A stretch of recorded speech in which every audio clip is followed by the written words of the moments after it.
Good afternoon, everyone, and welcome to Ripley's Aquarium of Canada's International Day of Women and Girls in Science panel discussion. My name is Natalie, and I'm the manager of programming and events here at the Aquarium. We'd like to start off today's discussion with a land acknowledgement. Ripley's Aquarium of Canada acknowledges that we are on the traditional territory of many nations, including the Mississaugas of the Credit First Nation, the Anishinaabe, the Chippewa, and the Haudenosaunee, and the Wendat peoples, and is now home to many diverse First Nations, Inuit, and Métis people. We also acknowledge that Toronto is covered by Treaty 13, signed with the Mississaugas of the Credit, and the Williams Treaty, signed with multiple Mississaugas and Chippewa bands. Today, the city of Toronto, also known as Toronto, is home to many Indigenous peoples from across Turtle Island, and we are grateful to work on this land. I am so excited to introduce you to some wonderful women who work here at the Aquarium, but also celebrate all the women who work in STEM fields. What is STEM? Well, it's anything to do with science, technology, engineering, and mathematics. You may be wondering, what is the history of International Day of Women and Girls in Science? Well, the United Nations General Assembly declared February 11th for this day in 2015 in order to highlight the importance of achieving full and equal access to and participation in science for women and girls, and further achieving gender equality and the empowerment of women and girls. Did you know that globally only 33% of researchers are women, 22% of professionals working in artificial intelligence are women, and only 28% of engineering graduates are women? Here at Ripley's, we're proud to let you know that 49% of the people working in the STEM field here are women. Let's meet some of these amazing women today.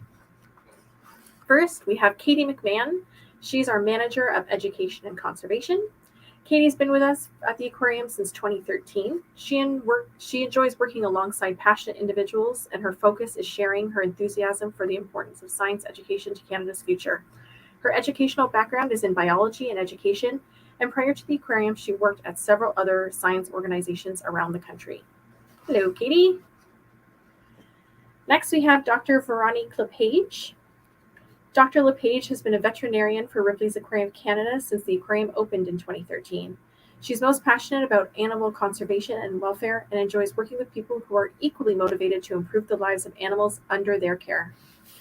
Dr. Lepage has a Bachelor of Science in Animal Biology, a Doctor of Veterinary Medicine degree from the Ontario Veterinary College, and has a master's degree in comparative pathology, and is a World Aquatic Veterinarian Medical Associated Certificate in Aquatic Veterinarian.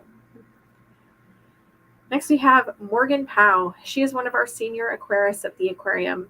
She's worked in the biology field since 2015 in various roles, from education to scuba diving to senior aquarist in both California and Ontario. Morgan loves working closely with all species of aquatic life. She is passionate about introducing these animals to families that would otherwise never have the opportunity to learn about them and see them in real person. Morgan can most often be found in Ripley's diving in our kelp forest or feeding all the rays in Ray Bay. Next, we have Alyssa Lao. She is one of our lead aquarists. Alyssa's been with the Aquarium since 2020, but she's been in love with aquatic life since she was a young child. She did her undergraduate and master's degree at the University of Guelph, studying aquatic and animal physiology. At the Aquarium, Alyssa focuses on animal rearing and jellyfish care. Last but not least, we have Danielle Eisner. She is one of our full-time educators and camp coordinator. Danielle has been a member of the education department since 2014. She currently creates and delivers programs for virtual and in-person field trips and the Aquarium camp. She completed both her undergraduate and master's degree in the field of aquatic biology.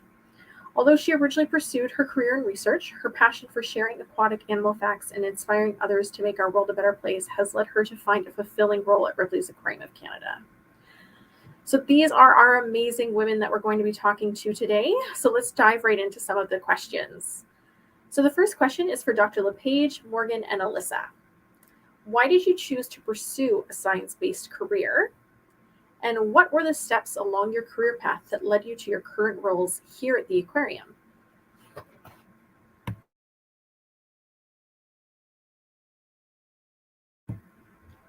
Any of you can go first. Dr. Lepage, Morgan, or Alyssa, whoever would like to. I can go first. So what made me choose a career in science? I guess it's the kind of investigative nature. I like problem solving. And so really anything in science kind of works around that, right? And so for myself in medicine or even in my research field of microbiology and pathology, which is just studying diseases, we're always asking a question and trying to solve that problem. And every day at work presents us with a different challenge. And so it kind of keeps things really interesting. I don't like repetitive work. And science keeps you on your toes and keeps things very interesting. The path that led me here was a very long one. But in short, I'm from the East Coast of Canada. And so I've always really been drawn to aquatic life in general. It's always fascinated me. So with that in combination with, my draw towards, problem solving and science in general, I kind of found, my niche. I tried different things as I went along. In high school, volunteering in different places with animals, so animal shelters, and trying to find my place in everywhere, doing some diving and research combination, some volunteer work out in Kenya, and then some research through the university, and just kind of trying to find my way and just really following what I found really drew me and what was interesting. And eventually that led me from one opportunity to the other. And I met the senior veterinarian for Ripley's Aquarium just as we were breaking ground here in Toronto while I was presenting some research on my on seahorse diseases. And there we go. The job just really kind of was led to this job just by following my curiosity, and here I am today in a really fulfilling career in science. That's amazing. Thank you so much for that. Either Alyssa or Morgan, what were your career steps that led you here to the aquarium, and why did you choose to pursue a career-based science? Oh, well, I can go. I'm very much the same as Dr. Lepage, where I did my undergraduate. Well, why I choose to stay in science is like the problem solving and the critical thinking that comes with a lot of the work that we do. Every day is a new challenge, and it's really fun coming up with new ways to solve it. It's not just here at the aquarium, but in research as well. You're facing a novel problem that nobody has really faced before, and it's kind of special to be one of the people that are working on that problem and being one of the first people to figure out why something is the way it is. So it's very much just like a natural curiosity to why things happen and why things work the way they do. In terms of my steps, I did my undergraduate in marine and freshwater biology at University of Guelph. And I liked it so much, I stayed for another 3 years doing a master's in comparative physiology, where I was looking at the metabolism of an anti-cancer compound in the mitochondria of little skates. And then I graduated and I got hired here. And I've just been following what really interests me here. And the seniors are really kind to let me just jump around and try different things. And it's been really fun so far. That's incredible. Thank you, Alyssa. Morgan, how about you? Yeah, for myself, I guess it's kind of a similar story in that I've always been fascinated about the world around me, the animals around me. And I always felt that it was kind of my part to be involved in some of the conservation efforts. With our world being 71% water, it made sense to try and get involved with the animals that live in those ecosystems and try and inspire others to get involved as well. That was kind of why my introduction was about inspiring people who never really get the chance to see a shark in the wild. We can bring that experience to them and in turn get people excited about it and interested in conserving that ecosystem and those animals. So that's kind of why I decided to choose this career path. But the road that led me here was a little bit windy as well. I kind of went along with my interests. I also went to Guelph and I did zoology there. And I started working at the aquarium in the education department initially in 2016. And then I became a diver, and I decided I wanted to be even more involved with the animals.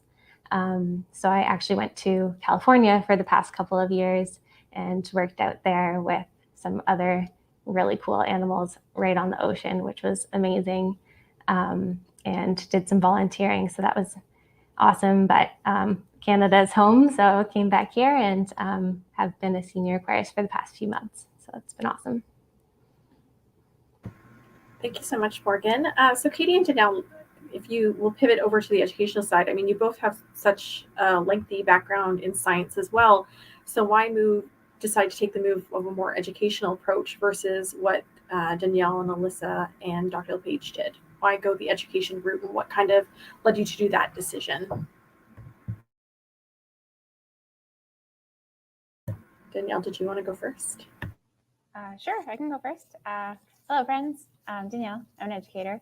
I originally wanted to go into research, and I spent all of my effort going into as many research programs as possible. So I went to Guelph like everyone else, and Alyssa and I did the same program, marine and freshwater biology. And then I left there and went to the University of Toronto to do my master's in ecology and evolutionary biology, where I looked at this tiny bone of a lake trout to see how it grew. And then I got a bunch of research jobs, and I enjoyed them, but I realized that the research discovery part, which I do really enjoy, I do puzzles in all of my free time, and I love doing math. However, I really liked being a cog in the wheel of research, and I realized that there was this lacking in what the public knew about science. And scientists, although wonderful, and the job of that is so cool and so important, sharing that knowledge is also very important, and there seems to be a disconnect between the scientists who know so much but are unable to share that really cool information with the general public in a way that is easily accepting and also easily graspable by other people. And I like being that bridge and sharing things with a wide variety of different age groups and audiences and backgrounds, and helping people relate to underwater animals and change things in their lives, because we're all in this one world together, and we can all make little changes in our lives to make a big difference in our world. And I like being part of that change. And it won't stop me from still doing my own personal research and looking up information about the animals, because I love learning and I love sharing it. If you ever meet me here, ask me a fun question and I will tell you as much as I know about it. Thank you, Danielle. And that is true. I pester Danielle all day long with questions. Really, all of the ladies on this panel, I think I've asked lots of questions too at some point or another. Katie, what about you? What led you to your decision to move into the educational role of the science world? So my path's a bit different. I really enjoyed science in high school, definitely was what I wanted to pursue. So when I was making decisions in my last year of high school about what direction I was going to go, and you do the reflecting on what you like and what are you good at. And I realized that I really liked nature. So as a kid, I was really involved with Girl Guides, spent lots of time outside, went to the zoo regularly with my family, did lots of outdoor activities. So I decided to pursue science as my degree, but I knew that I wanted to go into teaching right from when I left high school. At that time, I really only knew that being a teacher meant being in a classroom. So that's the direction that I was going to go. I was going to be a high school biology and chemistry teacher. And it was actually through some summer jobs that I realized that there's a lot of really awesome ways to be involved in education that don't involve being in a classroom. And while I have the utmost respect for teachers, love what they do, I'm so glad that I pursued the path that I did, because it has allowed me to work at a variety of different informal science organizations and really, like Danielle said, work with kids and with the public and get them inspired about different areas of science, wow them with cool facts, and hopefully inspire them to take better care of our world. Ironically, I also went to the University of Guelph. I swear you don't have to have gone to Guelph to work at the aquarium. It's just a fun coincidence that we all have. But yes, I have a degree in biology, but then did my Bachelor of Education at Lakehead and have spent the last 20 plus years working in Canada in various science-based organizations doing educational programming, primarily for kids, but for people, big kids too, people of all ages. That's great. Thanks, Katie. So this is kind of a question for all of you. I mean, some of you might have more than one answer to this, so please open it up to anybody. What is your favorite part of your job here at Ripley's, whether it be completely science-based or not science-based? You know, what is your favorite part here? What would you say is gets you up in the morning, excited to come here? You know, is it animals? Is it working in the lab? Danielle, what's your favorite thing? My favorite thing at the aquarium is meeting people and getting to see their aha face when they learn something new that they can apply to their own life, or it's some sort of similarity between one of our aquatic animals and themselves, or just something that they can do to help our world become a better place. There are so many cool things that you can learn just by having an open mind and looking at the animals when you come to visit and asking some, like, any question. There are no bad ones. And you can learn a little bit more. And that's great. And you can share that with somebody else. I also happen to really like seeing things first. And I know the husbandry team sees things before I do, but I get to see them before the visitors. So I do enjoy that too. Fantastic. Dr. Lepage, I mean, lots of kids, you know, I think I wanted to be a vet for most of my life. But as you can see, I'm definitely not part of the panel. I did not go into anything STEM. Dr. Lepage, what's the favorite part of your aspect, whether it be working with the animals or, you know, what is your favorite part of coming here at Ripley's? Well, I definitely look forward to seeing the animals when I come in, for sure, is a huge draw. Certain specific ones more so than others. We definitely all have our favorites. But in addition to that, it's really just, you know, trying to, for me, I try to have this perspective to look forward to what I'm going to learn today. And to try to keep that frame of mind always, you know, when you've gone through a lot of education, I think some people let that kind of get to them to a point where they think, you know, there's not really anything to learn. And I think that's when you kind of stagnate in your career and you lose interest. For me, it's there's the curiosity aspect and to look forward to, you know, what am I going to learn today? And inevitably every day I do learn something. I learn something from the animals and what they tell me. I learn from our amazing team of aquarists and leads and seniors. They're fantastic people. We all have different perspectives. And, you know, when I get the occasion, really everyone else in the aquarium has taught me something in every department. So yeah, it's just looking forward to finding out that new jewel, that tidbit that I'm going to learn for the day. That's amazing. I can assure you that you have definitely taught me more than I could ever teach you on anything in this building. Alyssa and Morgan, you both are in the same department, but do you have different things that you look forward to or favorite aspect of your jobs?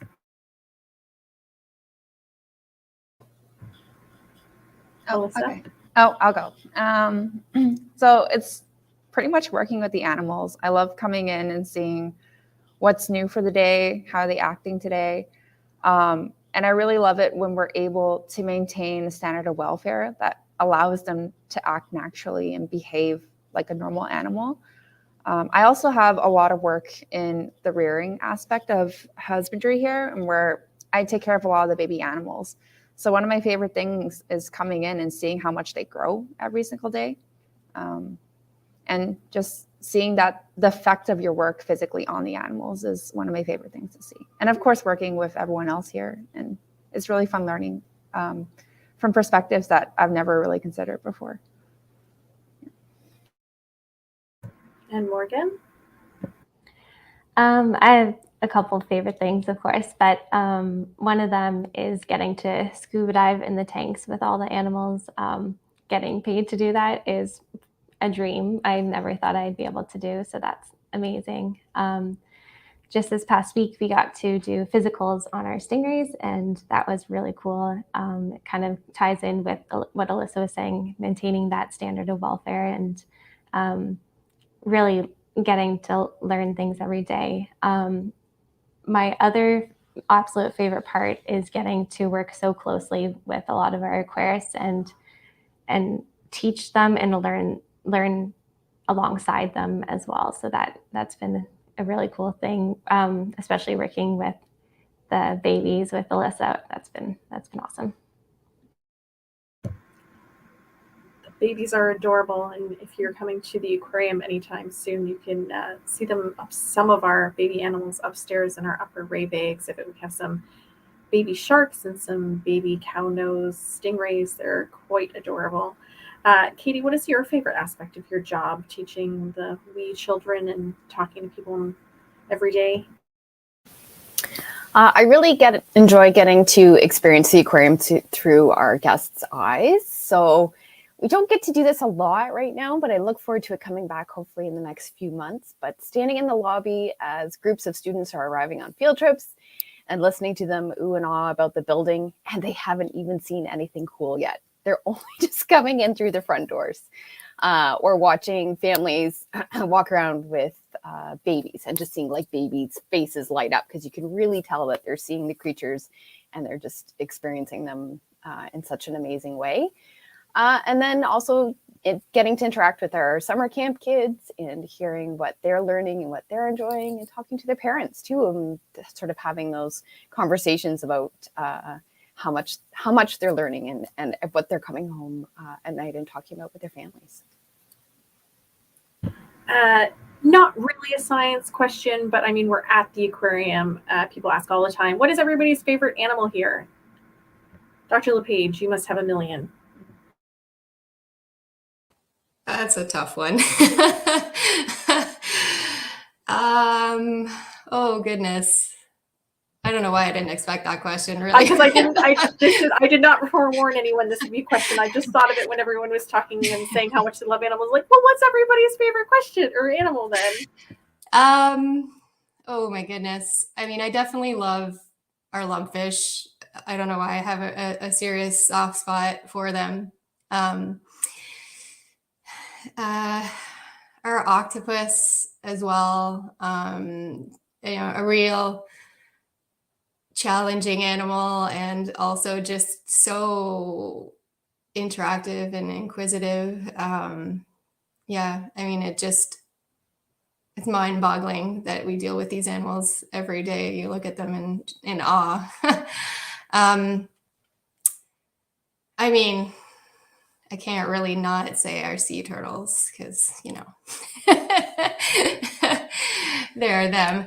And yeah, I mean, the Signathids, the sea dragons, as much as they are a challenge for me, they're such amazing animals, and continue to amaze me as well. I mean, every time I say one, another keeps popping up, so I'm just gonna stop. No, I appreciate it. Thank you. Morgan, you take care of our stingrays, but do you have any other amazing animals that you love? I do. It definitely changes day to day or week to week more, but I am very much in love with our white tip pups right now, white tip reef sharks. We have 2 pups that are in Ray Bay, and they're growing big and strong by the day. So yeah, I very much love them.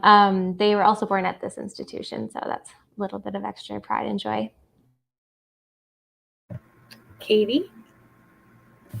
Danielle and I joke about this every time, because we always talk about it on all of our various education programs, and we say it changes all the time. But today, my favorite is the Pacific spiny lumpsucker. And if you're not familiar with it, I recommend you Google it, because it's the cutest fish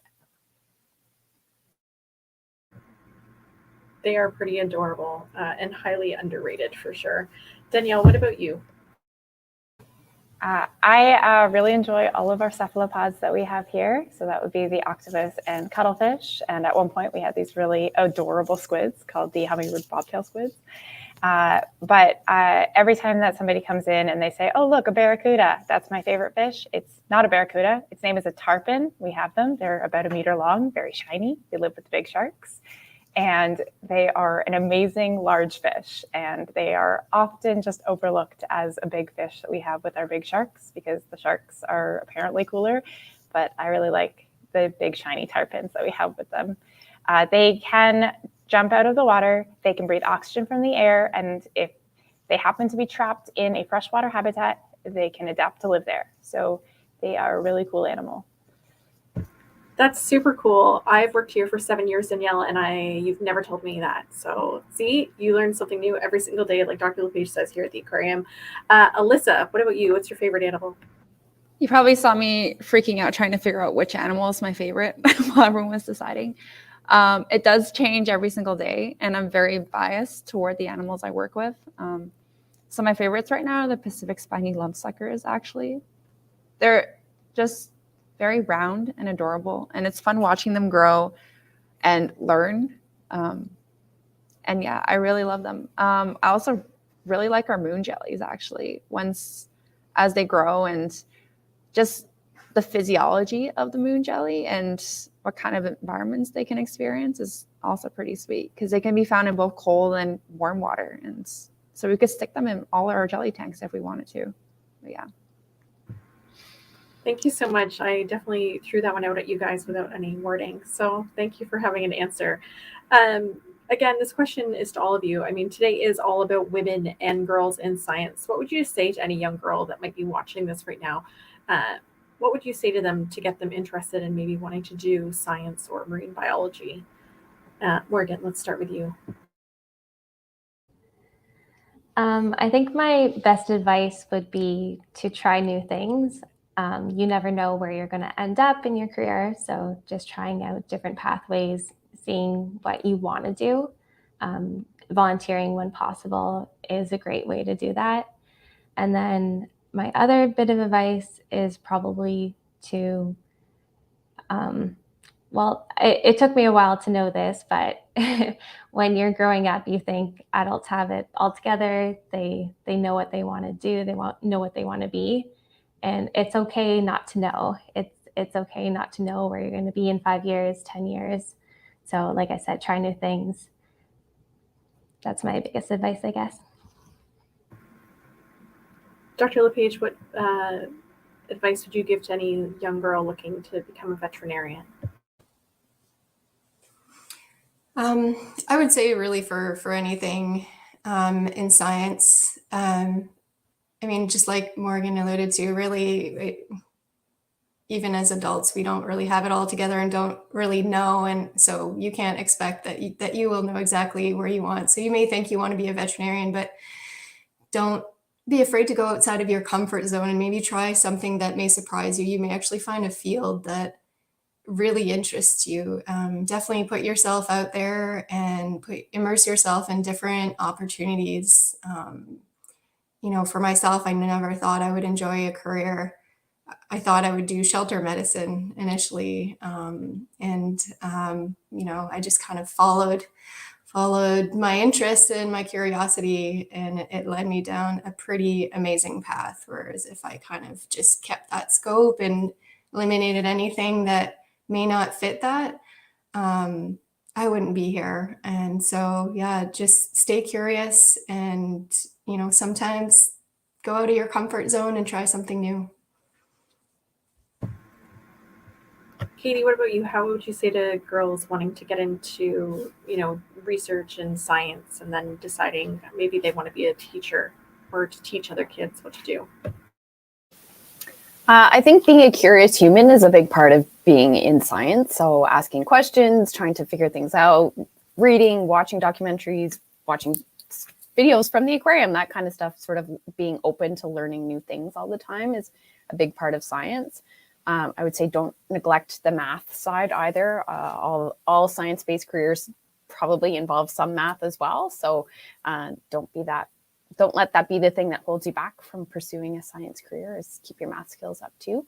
I echo what Morgan and Dr. Lepage have both said, being open to new things. I didn't know that this job existed when I was in school. And so sort of being open to exploring new pathways and sort of just keeping your eyes open to opportunities as they present themselves. And yeah, ask questions, be curious, question always. Amazing. Danielle or Alyssa, do either of you have anything to add to what you would tell young girls that might be interested in the science world to do, or how to get into careers like you've chosen? Just echoing, like, follow opportunities that open up to you. You never know what that opportunity might lead to. But I will also say, do your research in what kind of field that you want to go into. What does your day look like? Is it something that you would enjoy doing? Is it very physical? Is it something you spend most of your day in the lab in? So just to have an idea of what you're going into would always be helpful, and what kind of requirements are needed to get into each field.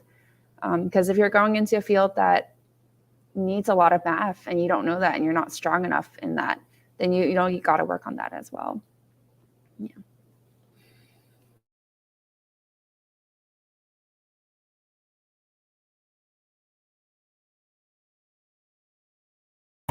Sorry, I was muted. There is a question. Why do you think there are a lower number of women working in STEM than men? Katie, did you want to answer that one? I can certainly try.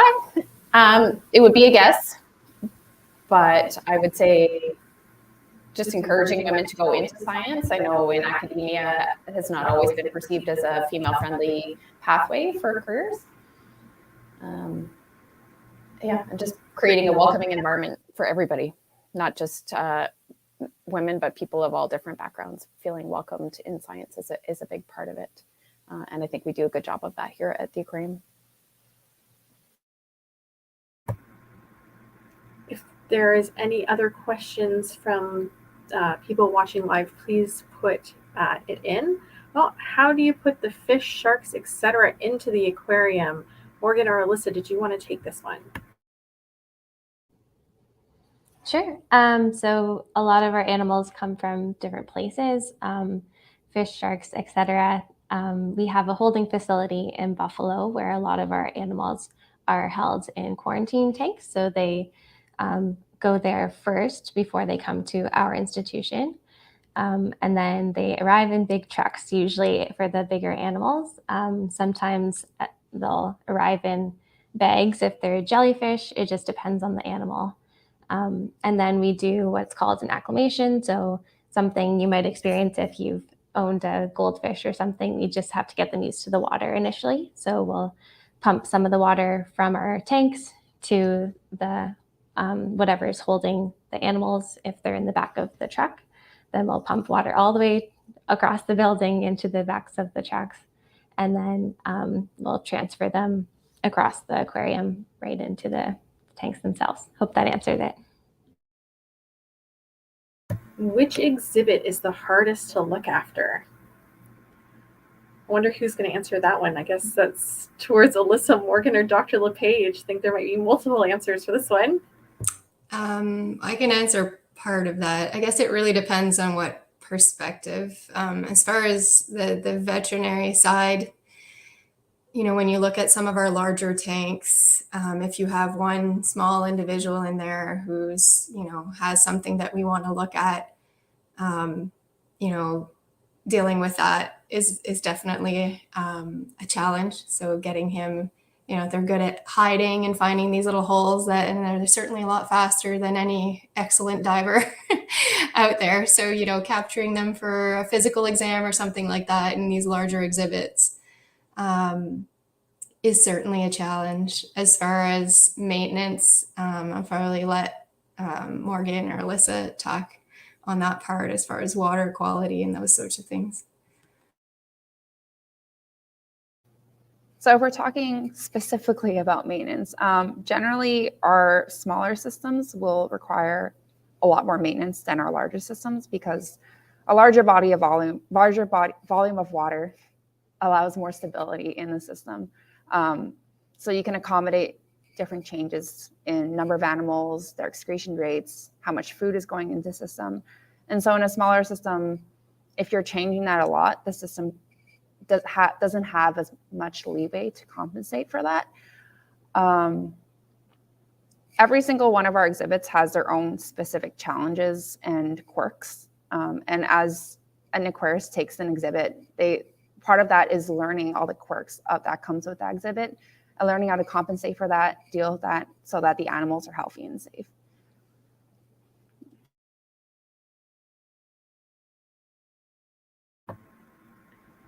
Thank you so much for answering those questions. I don't know if there's any other questions coming from YouTube. Someone's telling me no. So just final thoughts. Did anybody have any final thoughts to give to any of our audience members on science, anything else in STEM, just anything about the day-to-day of life here at the aquarium? Danielle, did you have anything about for girls to come back into the science world?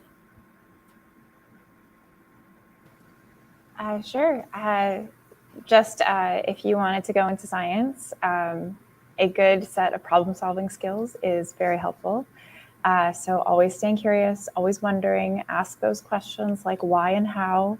And if you're curious about something, someone out there knows something about it. And if they don't, research will be done to learn more. So you can do your part, visit your local library, take out books, and learn about all of the things that fascinate you. I always say that when you decide what career you want, you're going to make the decision between love and money. If you work at an aquarium, there's a good chance you chose love. And that's because it's the love of the job, the love of the animals, the love of the people you work with. And it's just the way it is. You have to make that choice at some point. And I am very happy with the choice that I made. And it's always a good idea to be happy in your career life, because I'd rather be happy than be sad and have lots of money. So when you choose your career, just make sure that it's something that you will be happy doing. And if you decide that it's not for you 5 years after you start, change your career path. That's okay. We don't really know what we want to do for the rest of our lives. People my age, even people older, they make career choice changes all the time, and it's fluid, and there's new jobs popping up all over the place. You can always make your decision to change your mind. And it's not a bad thing. It's actually really great. And you get lots of different work experience, and people with different backgrounds help create a really good, inclusive, and helpful workplace. And that is what we have here. Great, thank you so much. And thank you to all of our panelists today. Thank you to you, the audience, for joining us. We hope we've inspired you to learn more about the STEM professions, and we'd be happy to answer any questions that you might have if you want to send us notes, a message through any of our social media channels. So thank you again so much for joining us today, and we hope everybody has a great rest of your day. Thanks, everybody.